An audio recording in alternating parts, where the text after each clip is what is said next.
One of the most important things that we can accomplish here is to figure out whether we actually see and have a sense that there is a culture change at Wells, Mr. Sloan. And I have to tell you, I've been listening to the line of questioning, and I think anyone with an open mind would question whether we are actually seeing a culture change. So let me kind of run through this. Senator Warren asked you about the LA Times at the time that this story broke, and we can all acknowledge that the LA Times did had a huge role in this.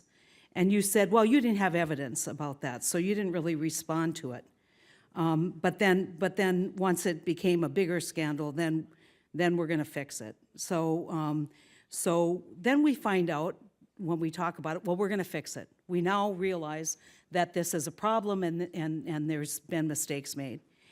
And then we find out after we will fix it that there was knowledge of this problem years before the LA Times story, that upper management knew about this problem and thought that they had managed it and fixed it. They didn't fix it. Okay, then we fire employees who open fake accounts, saying they're the problem. It's this community bank problem. That's where the problem is. But you also fired those who refused to play the game. And we know that that happened because they have since participated in public discussions about how they tried to whistleblow on this. And then again, when we raise these issues, you say, trust us, we're fixing it. And they come before this hearing, it wasn't you, Mr. Sloan, but come before this body and say, wow, this is all you need to know. We now have turned the corner and it's all going to be okay, only then to have this insurance scandal exposed. But now we hear we're going to fix it. So, okay, I'm like, that's 3 times. I know a little bit about baseball. It seems like you strike out after 3 times of promising something you don't see. But what I want to say to you, because it goes back to your response to Senator Warren about the LA Times. In the course of just about 15 minutes here, you were told about an overdraft problem in the 11th Circuit. Now, if I ran an organization, I would know if I were in the 11th Circuit with a discussion on overdraft protection. But you said you were not familiar. That sounds familiar. Then you were asked about a legal position taken in Utah about arbitration, which was in the media. You said, I don't know about that. I would know about that if I were you. I would know about that if I were you, especially coming before this body. And then a national news story about Wells Fargo being involved in a wrongful repossession of a car, a news story that literally millions of people listen to, and you're not familiar with it. This is problematic for us because we need to see that there's actually a culture change, that there is a reaction to these kinds of consumer failures.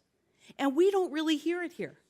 What we hear a lot of is, don't know, look into it. We really care about the customer. Now, I would assume that where we are right now is a lot of soul searching at the highest ranks, of Wells Fargo.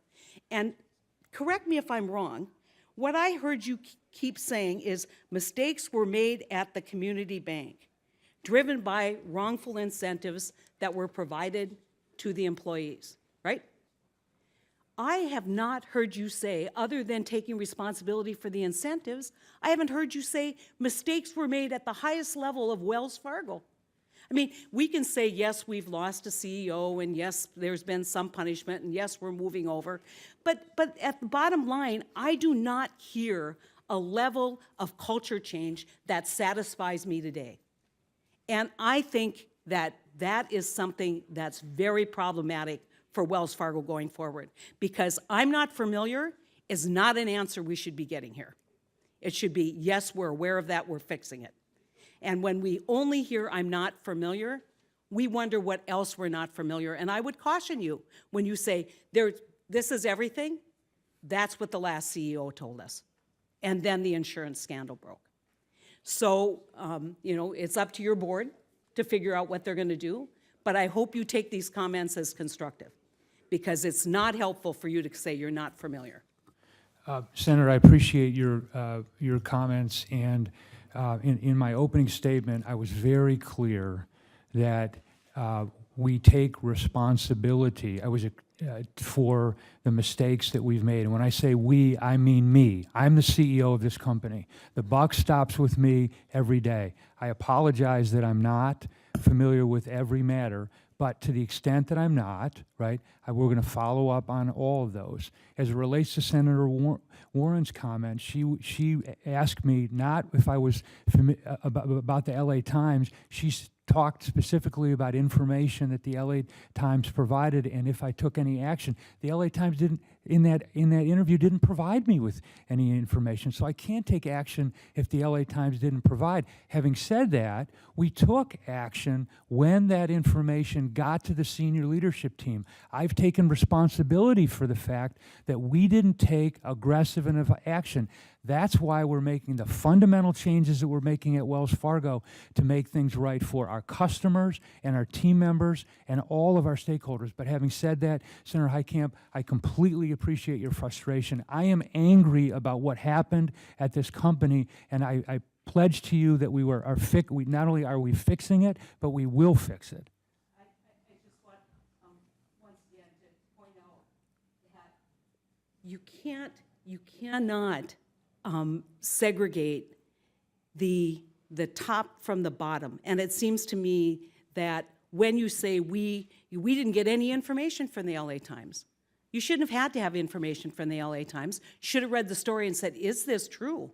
Let's go find out. And when we did, Yeah. and we did. Well, you knew it was true because you knew about this years before that. No, Senator Heitkamp, I didn't. And the board actually conducted an independent investigation where they looked at millions of documents. They interviewed hundreds of people, and their conclusion was consistent with what I've said publicly here and elsewhere in the last year, and that is that the issues within the community bank were elevated to the leadership team, including me, in late 2013. We should have and could have taken more aggressive action. I apologize for that. We've taken that aggressive action right now to fix the things that are broken. What year was the LA Times story?